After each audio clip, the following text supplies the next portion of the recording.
July August গণহত্যায় Sheikh Hasina সহ জড়িত অনেকের গুরুত্বপূর্ণ কল রেকর্ড উদ্ধার ট্রাইব্যুনালে উপস্থাপন করেছে প্রসিকিউশন। এ বিষয়ে ব্রিফিং চলছে, আমরা সরাসরি যেতে চাই সেখানে। ল্যাবের তথ্যপাত্র যাতে এখানে প্রেরিত হয়।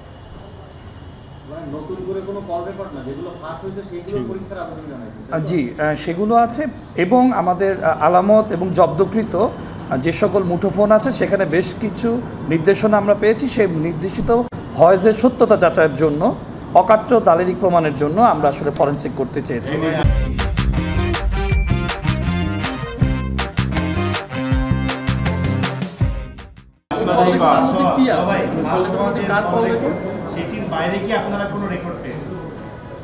আমরা ফাঁস হওয়া সহ আরও অনেকগুলো অডিও রেকর্ড আমরা জব্দ করেছি, সেগুলোর বিষয়ে কাজ চলছে। অনেকেরই আছে, শুধুমাত্র সাবেক প্রধানমন্ত্রীর না, অনেকেরই ভয়েস রেকর্ড।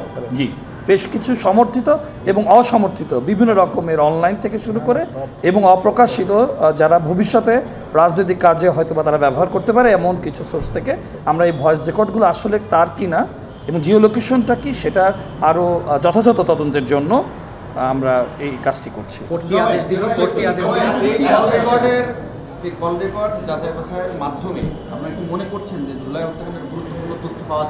জি, অবশ্যই আমরা মনে করি এটা অকাট্য এবং দালিলিক প্রমাণ হিসেবে এটা বিবেচিত অবশ্যই হবে। অনেকগুলো প্রমাণই আছে আমাদের, এবং আমরা এটা বলতে চাই আমরা এই ট্রায়ালে আমরা পুরোপুরি ডিজিটাল বেসড আমরা প্রমাণগুলো সংগ্রহ করছি যাতে অকাট্যভাবে এটা প্রমাণিত হয়। জেনজেট যে ট্রায়ালটা আশা করে, আমাদের ট্রায়ালটা যাতে জেনজেটের মতোই হয় এবং অত্যন্ত তথ্য প্রযুক্তি নির্ভর হয় এবং সেটা যাতে এভিডেন্সলি অ্যাকসেপ্টেড হয়। কেউ যেন অন্য কোনো অর্থে অন্য কোনোভাবে এই উপাদানকে প্রশ্নবিদ্ধ না করতে পারে, এর জন্য আমরা সোচ্চার আছি এবং এটা একটা অকাট্য প্রমাণ এবং সত্য। এটা আমার বিষয়। আপনাদের আবেদনের প্রেক্ষিতে কোর্ট কি অর্ডার দিবে? হ্যাঁ, আমাদের জি, আপনাদের কথাতে বলতে চাই, বাংলাদেশের সিআইডিতে সহ আরও বিশেষায়িত ইউনাইটেড সারা আন্তর্জাতিক কোর্টে অ্যাকসেপ্টেড আদালত গৃহীত, শুধুমাত্র লোকাল কোর্ট না, ইন্টারন্যাশনালি এই কোর্টটা যাতে এই আলামতকে গৃহীত করতে পারে, অ্যাকসেপ্ট করতে পারে, সে জাতীয় সফটওয়্যার আমাদের বাংলাদেশে অ্যাভেলেবল আছে। বিষয়টি হচ্ছে সেটা দ্বারা পরীক্ষা নিরীক্ষা করে অকাট্য দালিলিক প্রমাণ হিসেবে উপস্থাপন করার জন্য আমরা আসলে নির্দেশনাটা চেয়েছি এবং এখানে কোনো ম্যান বেসড কোনো মতামত নেই, এটা সম্পূর্ণ ডিজিটাল।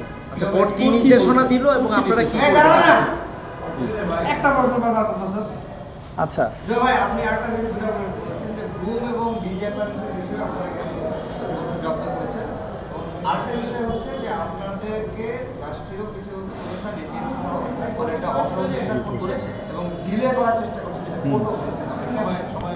দেখুন, আমি মনে করি এটা একটা সিস্টেমেটিক ক্রাইম। শুধুমাত্র এটা এমন না যে মানুষ হত্যা করা হলো তা না, এভিডেন্স কিলিংয়ের কিন্তু একটা পর্যায় এখানে আছে, সেটা একটা আলাদা একটা উপন্যাস। যে এটা এত সিস্টেমেটিক যে এমন না যে আমি ইনস্ট্যান্ট একটা মানসিক কারণে বা আদেশপ্রাপ্ত হয়ে আমি এই হত্যাযজ্ঞ চালালাম, তা নয়। এই হত্যাযজ্ঞের সাথে মানবতা বিরোধী যত অপরাধ আছে সেই অপরাধের এভিডেন্সগুলো হাইড করার জন্য মূলত সব রকমের আয়োজন সেখানে ছিল। আমরা সেখান থেকে আমরা উদ্ধার করছি। ওকে, আপনাদের ধন্যবাদ। আপনাদের ধন্যবাদ। শেষ হ্যাঁ, আসলে আমরা তদন্তের স্বার্থে এটা আমরা বলতে পারছি না। ওকে, ধন্যবাদ। আপনার ধন্যবাদ।